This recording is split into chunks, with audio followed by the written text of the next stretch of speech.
আমরা সবাই ছেলেদের হস্তমৈথুনের ব্যাপারেই আলোচনা করে থাকি, কিন্তু একজন মেয়ে তার পার্টনারের সাথে না করেই নিজেকে কিভাবে স্যাটিসফাই করে, নিজেকে কিভাবে আনন্দ দিয়ে থাকে, এই ব্যাপারে অনেক ছেলেদেরই জানার ইচ্ছা থাকলেও সাধারণত এই বিষয়ে কেউ আলোচনা করে না। অনেকে তো আবার এরকম মনে করে থাকে যে এটা শুধুমাত্র ছেলেরাই করে, মেয়েরা করে না, কারণ এটা করা ভুল কাজ, এতে বাচ্চা হতে প্রবলেম হতে পারে, বডি দুর্বল হয়ে পড়ে।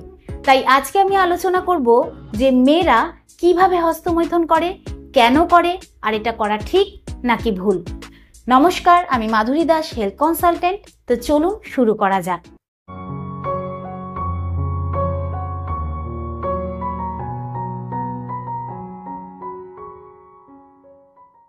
অনেক কেসেই ছেলেরা এরকম কমেন্ট করে থাকে যে হাত দিয়ে করা তাদের অভ্যাস হয়ে গেছে এবং এখন গিয়ে তারা এটাকে ছাড়তে চাইছে, কিন্তু কিছুতেই তারা এটাকে ছাড়তে পারছে না।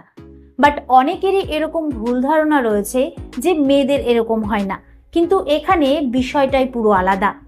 মেয়েদেরও ততটাই অ্যাক্টিভলি করার ইচ্ছা হয় যতটা ছেলেদের ইচ্ছা করে, কিন্তু ছেলেদের তুলনায় মেয়েদের এই সংখ্যাটা কম হয়ে থাকে, কারণ সমাজের ভয়ে বা লজ্জায় তারা নিজের শারীরিক চাহিদাটাকে বা ইচ্ছেটাকে প্রকাশ করতে পারে না। কিন্তু এটা কোনো রকম ভুল কাজ না। ছেলেদের ক্ষেত্রে যেরকম এটা একটা স্বাভাবিক আচরণ, মেয়েদের ক্ষেত্রেও কিন্তু এটা একটা স্বাভাবিক আচরণ। তো এবার প্রশ্ন হচ্ছে যে মেয়েরা এরকম কেন করে থাকে? কারণ অনেক মেয়েরাই এরকম রয়েছে যাদের শারীরিক চাহিদা সম্পূর্ণভাবে পূরণ হয় না, যার কারণে তারা এরকম করে থাকে। এছাড়া অনেকে আবার নিজের স্ট্রেস বা উদ্বেগ কমানোর জন্য কিন্তু এরকম করে থাকে। এতে তাদের একটা স্বস্তি ফিল হয়, আর এটা করার সময় মেয়েদের ব্রেন থেকে কিছু হরমোন রিলিজ হয়, যেরকম অক্সিটোসিন হরমোন এবং এন্ডোরফিন হরমোন। অক্সিটোসিন হরমোন যে রয়েছে সেটা কিন্তু সুখ ও আরামের অনুভূতি দিয়ে থাকে, আর এন্ডোরফিন হরমোন ব্যথার যে অনুভূতি রয়েছে সেটাকে কম করতে সাহায্য করে। এর কারণে তারা একটা উত্তেজনার চরম পর্যায়ে পৌঁছে যায়। এবার জানবো এটা কিভাবে করে। তো দেখুন, যদি মেয়েদের হাত দিয়ে করার কথা বলি তাহলে কিন্তু সেটা নর্মালি দু ধরনের হয়ে থাকে। এক নম্বর হচ্ছে মেয়েদের প্রাইভেট পার্টসে যে প্রস্রাব করার ছিদ্রটা রয়েছে তার ঠিক ওপর দিকে ছোট মতো উঁচু মতো যে অংশটা রয়েছে, যেটাকে ক্লিটোরিস বলা হয়, সেটাকে ঘর্ষণ করা। তো এই নিয়ে আমার একটা ভিডিও রয়েছে, নিচে কমেন্টে লিংক দেওয়া রয়েছে, চাইলে আপনি দেখে নিতে পারেন। আর 2 নম্বর হচ্ছে আঙ্গুল দিয়ে করা।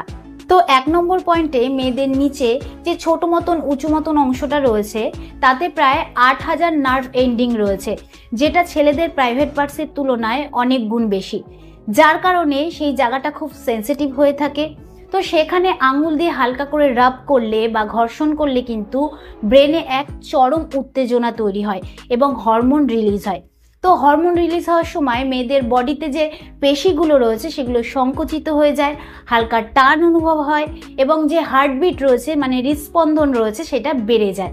আর 2 নম্বর যে পয়েন্ট রয়েছে আঙ্গুল দিয়ে করা, সেক্ষেত্রে মেয়েরা তাদের প্রাইভেট পার্টসের ভেতর আঙ্গুল ঢুকিয়ে ঘর্ষণ তৈরি করে এবং তার মজা নিয়ে থাকে। অনেক ক্ষেত্রে এরকম দেখা গেছে যে তারা আঙ্গুলের বদলে টয় ব্যবহার করে থাকে, কিন্তু ফিঙ্গারিং করার আগে সবসময় নিজের হাত পরিষ্কার করে নেওয়া উচিত এবং আঙ্গুলে যদি নখ থাকে সেটাও কিন্তু কেটে নেওয়া উচিত। এছাড়া আরও নানানভাবে মেয়েরা নিজেকে আনন্দ দিয়ে থাকে, যেরকম হচ্ছে বালিশের মধ্যে তাদের প্রাইভেট পার্টস ঘর্ষণ করে বা থায়ে থায়ে ঘর্ষণ করে, বা তাদের নিপিলসে, বুকে, কোমরের দুপাশে বা পেটের নিচে আঙ্গুল দিয়ে টাচ করে বা হাত বুলিয়ে কিন্তু নিজেকে উত্তেজিত করে থাকে। আর যতটা ছেলেদের করতে ইচ্ছা করে ঠিক ততটাই কিন্তু মেয়েদেরও করতে ইচ্ছা করে। তাই যখন মেয়েদের একটা সঠিক বয়স হয়ে যায় তখন তারা নানান রকম টেকনিক খুঁজে বার করে নিজেকে স্যাটিসফাই করার জন্য। তো যদি কোনো ছেলে পার্টনারে শারীরিক কোনো প্রবলেম থেকে থাকে, দাঁড়ানো নিয়ে প্রবলেম থাকে, তাড়াতাড়ি পড়ে যায় বা ঠিকঠাকভাবে না করতে পারে, তখন অনেক মেয়েরাই এরকমভাবেই নিজেকে সন্তুষ্ট করে থাকে। 1994 সালে ইউনাইটেড স্টেটের জনসংখ্যা ভিত্তিক একটি গবেষণায় দেখা গেছে যে 19 থেকে 44 বছর বয়সের যে মেয়েরা রয়েছে তাদের মধ্যে প্রায় 62% মেয়েরাই কখনো না কখনো হস্তমৈথুন করেছে।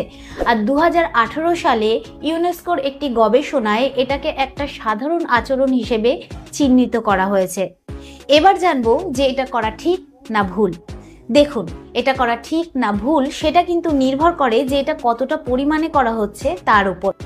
যদি এটা কখনো সখনো করা হয় তাহলে কিন্তু কোনো রকম প্রবলেম নেই, বরঞ্চ এটা মেয়েদের বডিতে কোথায় কোথায় উত্তেজনা রয়েছে সেটা বুঝতে সুযোগ করে দেয়। এছাড়া যদি কোনো মেয়ের শারীরিক চাহিদায় বা উত্তেজনায় কোনো রকম প্রবলেম থাকে তাহলে আত্মবিশ্বাস বাড়াতে সাহায্য করে, রোগ প্রতিরোধ ক্ষমতা বাড়াতে সাহায্য করে এবং ঘুম ভালো হয়। আর শুধু তাই না, যে সমস্ত মেয়েদের উত্তেজনা কম তাদের ক্ষেত্রে কিন্তু এটা একটা চিকিৎসা বা থেরাপি হিসাবে ব্যবহার হয়ে থাকে, যেটাকে সেন্সেড ফোকাস বলা হয়। এমনকি হাত দিয়ে করার ফলে মেয়েদের যে পিরিয়ডের ব্যথা রয়েছে, মানে মাসিকের ব্যথা রয়েছে, সেটাকেও কম করতে সাহায্য করে। কিন্তু একটা কথা সব সময় মাথায় রাখা দরকার, এটাকে কখনোই অভ্যাসে পরিণত করা উচিত না। কারণ যদি কোনো মেয়ে প্রতিদিন 2 থেকে 3 বার বা তারও বেশি করে তাহলে এর মানে হচ্ছে যে সে এতে অ্যাডিক্টেড হয়ে গেছে। এর ফলে নানান রকম প্রবলেম হতে পারে, যেরকম হচ্ছে নানান রকম ইনফেকশন ছড়াতে পারে, বাস্তব সহবাসে নানান রকম প্রবলেম হতে পারে, করার সময় ফিলিংস কম হতে পারে, এবং যদি কোনো মেয়ে বিয়ের আগের থেকেই অতিরিক্ত ফিঙ্গারিং করে তাহলে তার উত্তেজনায় বা আনন্দের ক্ষেত্রে বাস্তব সহবাসে একদমই মজা আসবে না। তাই আবারও বলবো, এতে কিন্তু অ্যাডিক্টেড একদমই হওয়া উচিত না। কিন্তু হ্যাঁ, সপ্তাহে 2 থেকে 3 বার করা যেতে পারে, কিন্তু অবশ্যই সেটা হাইজিন মেনটেন করে, মানে পরিষ্কার পরিচ্ছন্নভাবে। তো আমি আশা করব যে ভিডিওর দ্বারা আপনি উপকৃত হবেন। ভিডিওটা কিরকম লাগলো অবশ্যই কমেন্টে জানাবেন। আজকের মতন এতটুকুই, আবার দেখা হবে পরবর্তী ভিডিও নিয়ে। নমস্কার।